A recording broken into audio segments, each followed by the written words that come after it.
pagi semua, ku nantikan dirimu di depan kelasmu, menantikan kami.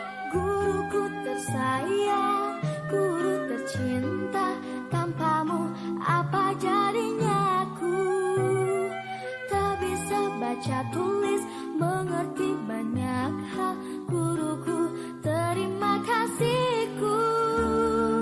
Nyatanya diriku kadang buatmu marah, namun segala maaf kau berikan.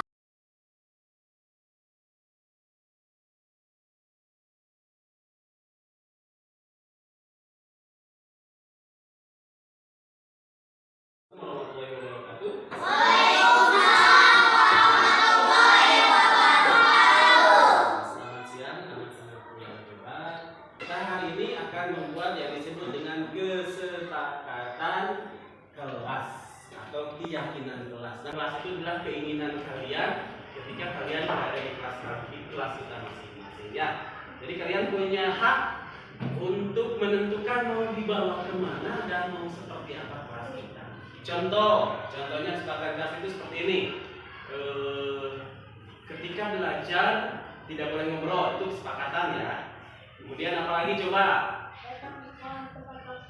Datang ke sekolah secara tepat waktu, tidak boleh terlambat. Apalagi?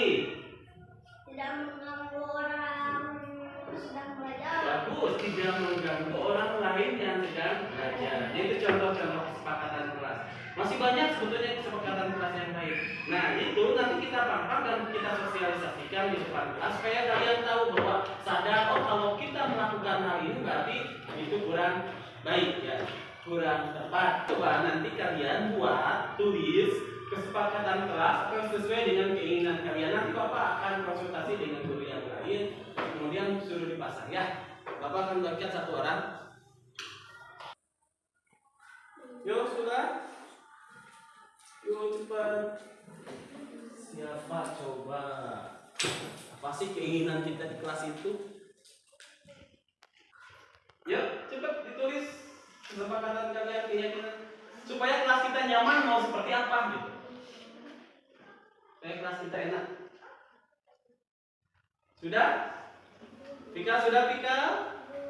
Cepat ya. Kan ditempel di depan. Ki, tempel di depan Ki, tempel di sini.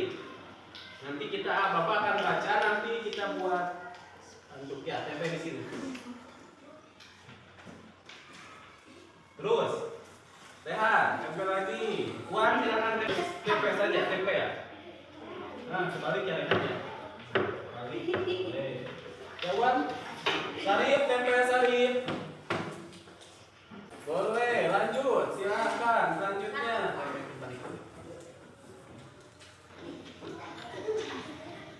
Bawah, di bawah. Bencana tempel.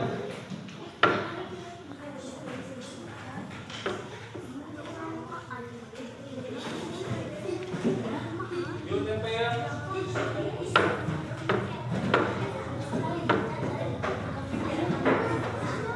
Yuk tempel.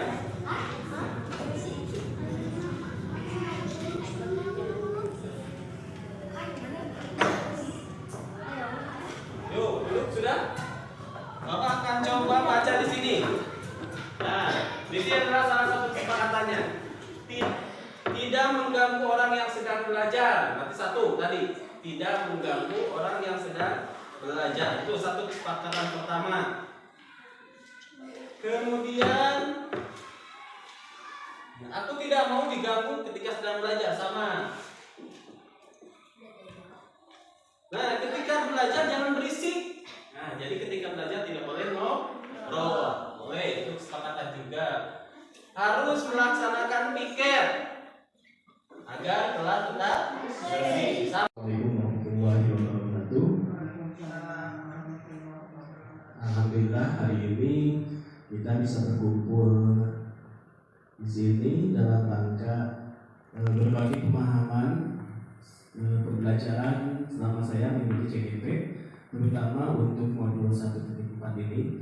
Pertama, saya ucapkan terima kasih kepada Ibu Kepala Sekolah yang telah menyempatkan waktunya dan memberikan waktu kepada saya untuk menyampaikan materi ini.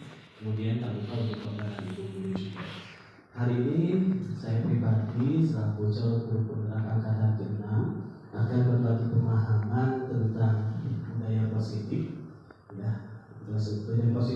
merupakan salah satu modul di modul 1.4. Kita akan mulai dari pengertian dari budaya positif itu sendiri. Nah, ini sebagai permulaan.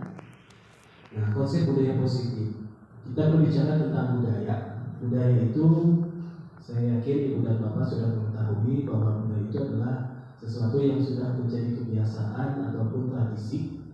Kemudian di sini ada istilah positif, jadi tradisi yang sebetulnya memiliki nilai baik di sebuah sekolah atau di dalam individu seseorang. Nah, dalam konsep budaya positif ini ada 6 hal yang perlu kita perhatikan. Yang pertama adalah disiplin positif dan nilai-nilai kebajikan universal. Yang kedua, motivasi hukuman dan penghargaan serta restitusi. Yang ketiga adalah keyakinan keras. Keempat, kebutuhan dasar manusia. Kelima, 5 posisi kontrol. Kemudian yang keenam adalah segitiga restitusi. Nah, ini akan kita bahas satu persatu tentang pengertiannya masing-masing dan juga contohnya. Yang pertama kita akan berbicara tentang disiplin. Disiplin adalah sesuatu yang dilakukan oleh seorang pada orang lain untuk mendapatkan kepatuhan. Jadi dalam artian disiplin itu adalah supaya orang patuh dan taat terhadap peraturan yang sudah ditetapkan. Walaupun kecenderungan yang disebut dengan disiplin itu akan ada ketidaknyamanan dalam individu itu sendiri. Nah, ini tentunya menjadi salah satu tugas dari kita seorang pendidik untuk menciptakan murid yang memiliki disiplin diri sehingga mampu berperilaku dengan mengacu pada nilai-nilai kebajikan universal. Nah, kebajikan tersebut tentunya disiplin itu harus muncul dari diri pribadi, bukan dari orang lain atau bersifat internal. Biasanya kalau yang bersifat eksternal itu dampaknya akan berbeda. Nah, di sini nilai-nilai kebajikan tadi, seseorang yang memiliki sifat disiplin akan memiliki nilai-nilai kebajikan. Nah, nilai kebajikan tersebut ini sesuai dengan apa yang sudah dicanangkan oleh Menteri Pendidikan kita, yaitu Bapak Nadiem Makarim, bahwa sekolah harus menciptakan pelajar yang memiliki jiwa profil belajar Pancasila. Ada 6, ya, kita sudah ketahui bahwa ada 6 profil pelajar Pancasila dan ini bisa diterapkan terhadap anak didik kita. Ini harus diperkenalkan, kemudian direalisasikan seperti apa sikapnya supaya menciptakan pembelajaran yang lebih bermakna bagi peserta didik. Yang pertama, beriman dan bertakwa kepada Tuhan Yang Maha Esa dan berakhlak mulia. Yang kedua, mandiri. Ketiga, bernalar kritis. Yang keempat, berkebinekaan global, bergotong royong, dan yang terakhir adalah kreatif. Lanjut. Nah, ini motivasi. Nah, tadi kita berbicara tentang disiplin itu harus muncul dari dirinya sendiri atau bersifat motivasi internal. Maksudnya, ketika seseorang sudah mengenal motivasi internal atau sudah mampu melaksanakan disiplin itu berdasarkan dari pribadinya, maka dia atau individu tersebut akan menghargai dirinya sendiri sehingga menjadi sesuatu atau menjadi insan sesuai dengan harapan yang diinginkan. Berbeda lagi kalau misalkan munculnya karena eksternal. Biasanya dia melakukan sesuatu karena takut. Ya, takut apa? Takut dihukum atau misalkan akan atau ingin mendapatkan imbalan dari orang lain, bisa berupa pujian atau bisa berupa reward. Ini konsep disiplin identitas gagal. Jadi disiplin ini yang sifatnya hukuman dan juga penghargaan itu disebut gagal menurut pendidikan atau menurut budaya positif di modul 1.4 ini. Ini akibatnya. Ya, jadi ada beberapa akibat dari konsep disiplin yang sifatnya gagal. Selanjutnya ada yang sifatnya sukses, ini konsekuensi dan juga restitusi. Nah, kata restitusi ini merupakan kata yang paling asing dan mungkin kita baru mendengarnya. Nah, karena restitusi itu adalah lebih cenderung anak tahu akan kesadarannya sehingga anak tersebut bisa memperbaikinya dengan sendirinya. Itu restitusi. Nah, ini adalah beberapa ciri dari setiap konsep disiplin itu sendiri. Kemudian pengertian restitusi, proses menciptakan kondisi bagi murid untuk memperbaiki setiap kesalahan mereka sehingga mereka bisa kembali pada kelompok mereka dengan karakter yang lebih kuat. Nah, di sini ada istilah murid mencari solusi untuk masalah mereka.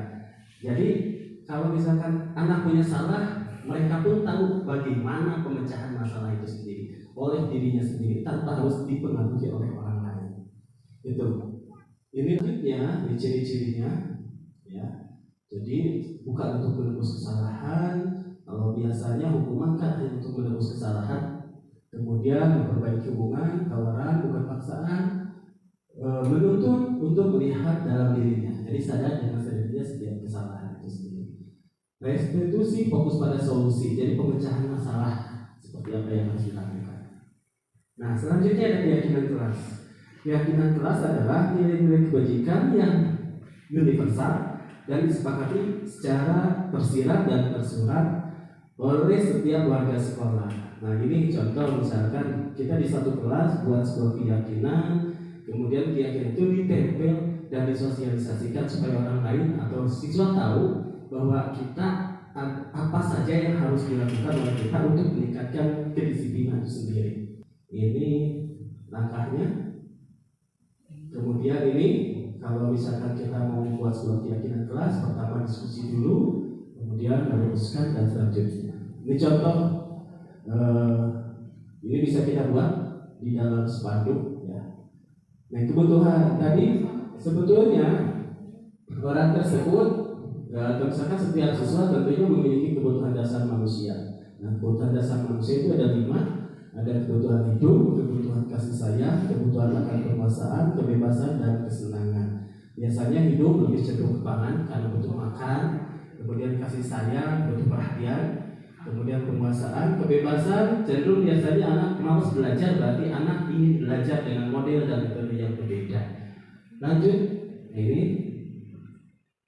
posisi kontrol kita, penghukum, pembuat merasa bersalah, teman, pemantau, dan manajer. Ya, di manakah kita posisinya? Apakah kita sebagai penghukum?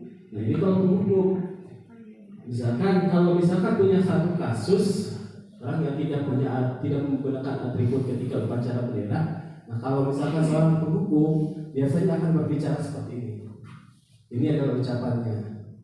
Kemudian ini kalau misalkan membuat rasa bersalah, kemudian teman seperti itu ucapannya. Tapi yang paling hebat adalah ketika seseorang guru mampu menjadi manajer dalam kegiatan pembelajaran. Ya, jadi manajer itu tidak menyalahkan, tapi anak tahu dengan kesadarannya sehingga bisa mencari solusi. Nah, ini segitiga restitusi. Ya. Lanjut saja, ini beberapa pertanyaan yang kita lakukan. Yang pertama, untuk menstabilkan identitas, untuk membuat anak yang merasa gagal karena berbuat salah menjadi positif terhadap dirinya. Ini contoh beberapa pertanyaan kita bisa praktekkan di kelas kita. Kemudian yang kedua, setelah stabilkan identitas adalah validasi tindakan yang salah, yaitu membantu siswa mengenali kebutuhan yang ingin dipenuhinya ketika melakukan kesalahan itu. Dan pada dasarnya tindakan manusia tujuannya adalah untuk memenuhi basic need atau kebutuhan utama. Apa itu power, kekuatan, freedom, kebebasan, love, kasih sayang, kemudian kesenangan. Ya, ini sesuai dengan kebutuhan manusia itu sendiri. Kemudian menyatakan keyakinan, anak melihat kesalahannya dihubungkan dengan norma sosial. Jadi anak dipancing kesalahannya apa yang dia lakukan dan norma apa yang tidak sesuai dengan kehidupan sendiri. Ini contoh. Nah, itu saja Ibu Bapak untuk pembahasan hari ini. Mudah-mudahan apa yang saya sampaikan bisa bermakna dan bisa kita terapkan dalam kehidupan sehari-hari sehingga bisa menciptakan peserta didik yang memiliki nilai budaya disiplin dalam kehidupan sehari-harinya. Itu saja. Wassalamualaikum warahmatullahi wabarakatuh. Waalaikumsalam.